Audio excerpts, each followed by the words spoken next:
Jadi 10 bahaya yang ada yang kita kendalikan itu di dunia keselamatan kerja itu hampir semuanya ada di pengeboran minyak. Sampai ke radiasi juga ada.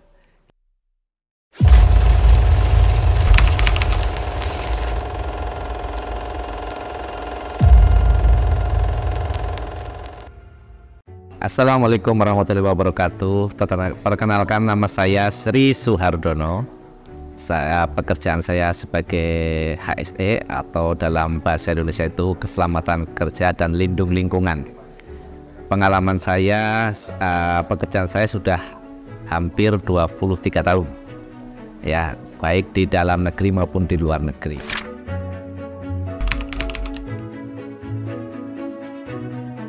Jadi dulu saya sebagai safety engineer di bidang gas beracun, jadi H2S di pengeboran minyak, gitu ya.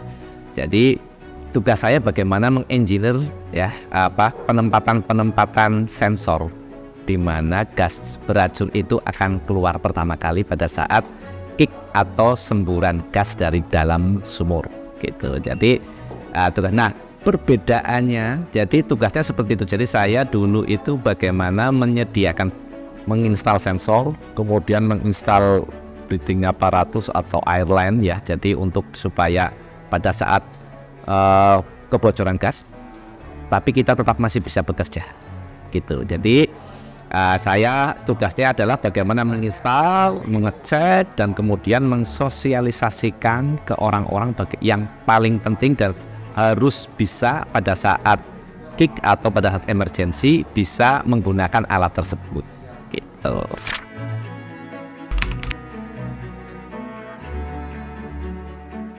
Jadi begini Mbak, kalau di HSE atau di K3 itu ada dua bagian besar. Jadi ada satu yang menangani tentang occupational health. Jadi occupational health, jadi keselamatan kerja. Ya, kalau keselamatan kerja, jadi di tempat kerja ya, occupational health, jadi kesehatan, keselamatan kerja di tempat kerja, gitu ya. Jadi, nah satunya adalah proses safety. Jadi occupational health and safety dan proses safety.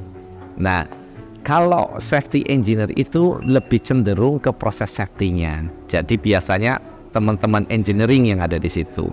Seperti saya teknik kimia, saya menggeluti pengendalian gas beracun. Seperti itu. Nah, kalau occupational health itu untuk semua mengendalikan orang lah ya. Jadi bagaimana orang tersebut apabila masuk ke suatu tempat kerja aman. Nah, bagaimana dia di-induction dulu supaya tahu bahaya apa yang ada di tempat kerja. Nah, gitu. Itu untuk occupational health and safety. Jadi betulnya cuma itu. Satu menangani virus ya, ke peralatan, satunya itu untuk orang.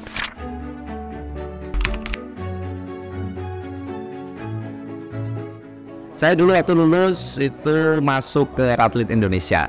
Ya, Radlid Indonesia ini memang spesialis untuk penanganan gas beracun dan gas mudah terbakar, gitu ya. Nah, itu saya pertama kali masuk ya seperti itu tadi, di training ya kan, untuk peralatannya. Kemudian saya dikasih semacam induction untuk pengetahuan safety secara umum, gitu ya, seperti pemadaman api itu umum. Kemudian untuk P3K ya, untuk penyelamatan kerja pertolongan pertama pada kecelakaan itu saya dikasih seperti itu. Kemudian berbekal sertifikasi tersebut, kemudian sertifikasi dengan penguasaan alat, saya dikirim ke lapangan, gitu. Ya, jadi ya karena mungkin kan yang tadi waktu saya ke lapangan gitu ya, waktu kalau real setelah saya bekerja di situ, itu memang mengengineer. Jadi kayak saya disuruh mengasesmen tempat-tempat di mana kemungkinan paling tinggi gas beracun itu akan muncul di pengeboran minyak. Nah, pada saat saya sudah mapping itu, kemudian saya propose ke klien untuk di sini yang harus dipasang.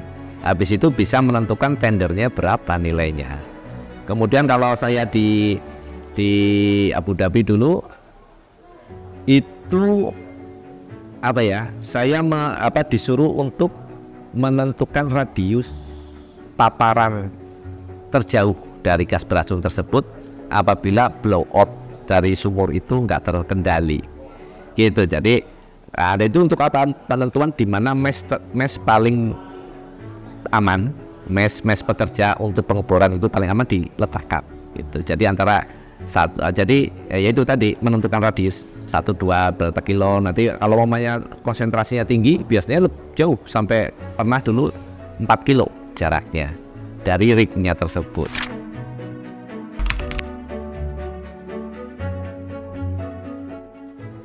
Oke, safety engineer memang ini masih rare ya di Indonesia ya. Jadi kebanyakan itu yang dihasilkan oleh sekolah seperti di UI, kemudian di mana yang ada universitas yang ada K3-nya itu cenderung ke occupational health and safety. Jadi kalau safety engineer ini memang tergantung dari biasanya itu ke engineering kayak electrical ya, teknik elektro, terus teknik kimia, teknik mesin.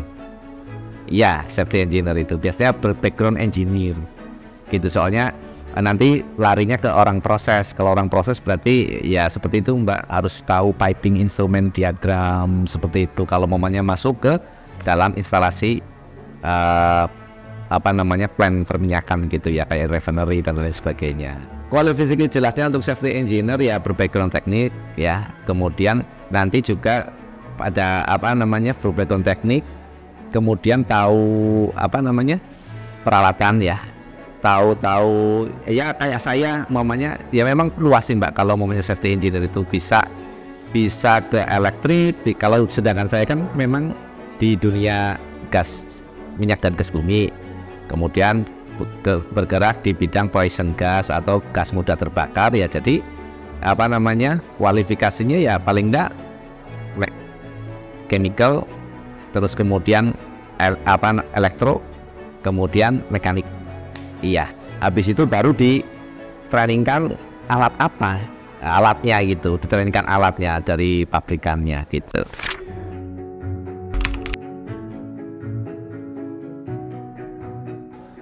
Safety itu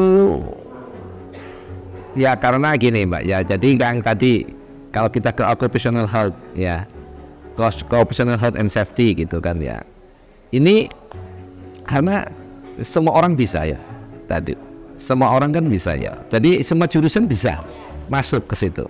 Maksudnya mau jurusan psikologi ya ngurusnya tetap orang, terus kalau mau urusan hukum juga bicara tentang undang-undang gitu kan. Jadi semua jurusan bisa. Nah ini yang agak lumayan berjuang teman-teman untuk meraih gaji yang tinggi. Tapi kalau sudah masalah nanti ke proses safety, karena kan ilmunya ilmu yang spesialis kan ya, dan itu juga susah dan rada rare gitu. Nah ini yang tinggi. Sudah kayak temen itu yang sudah proses safety engineer yang sudah di Qatar ya, gajinya tahu sendirilah. Iya, kalau di sini ya bisa lumayan lah Pak itu. Nah jadi kalau ada temen yang jadi proses safety di suatu engineering procurement construction, itu bayarannya per jam.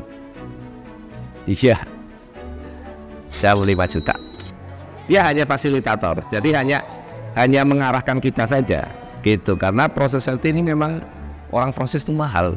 Ini kan proses desain ya palingan per project saja Mbak gitu. Biasanya kalau umpamanya oil and gas itu mau membangun fasilitas itu kayak, nah dia itu bekerja di bagian visibility studinya.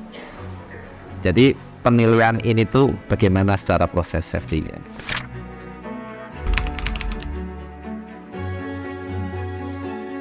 Jadi 10 bahaya yang ada yang kita kendalikan itu di dunia keselamatan kerja itu hampir semuanya ada di pengeboran minyak, sampai ke radiasi juga ada gitu. Jadi biasanya kalau kita running ini Mbak, mau memapping, kalau mamanya ada pengeboran direksional ya, pengeboran diarahkan lah gitu ya, itu biasanya pakai radioaktif untuk mengetahui apa namanya yang ada di bawah itu apa, arahnya kemana gitu. Itu radiasi juga ada.